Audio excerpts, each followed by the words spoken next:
Hey, what's up, everyone? So today, Sinan Bays will show you how to print Beyblades. Up until now, Sinan has shown you how to adjust the size of Beyblades, and now he will demonstrate the technique of printing Beyblades.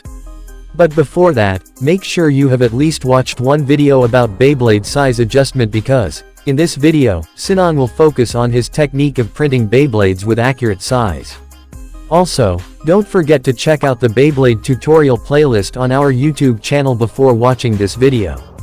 So, first, you need to provide the A4 page file or a copy to the editor.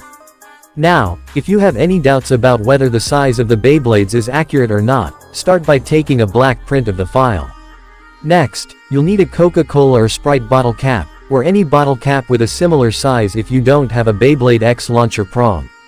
Unfortunately, Sinan doesn't have a Beyblade X launcher, so he's using a bottle cap which he actually used as a Beyblade X prong in his cardboard launcher. Give close attention as Sinan demonstrates. You need to align the size of the bottle cap with the prong cuts of the Beyblades. Ensure that the circular shape matches the bottle cap. As you can see, the size of the bottle cap aligns with the 3 prong gaps or cuts of the Beyblade.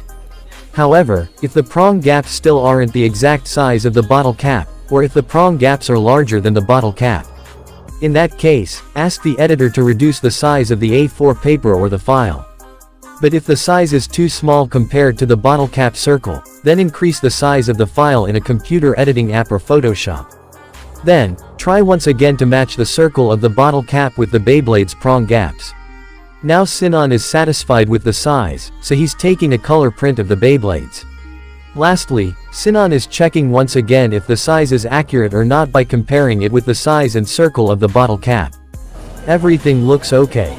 Now we are good to go.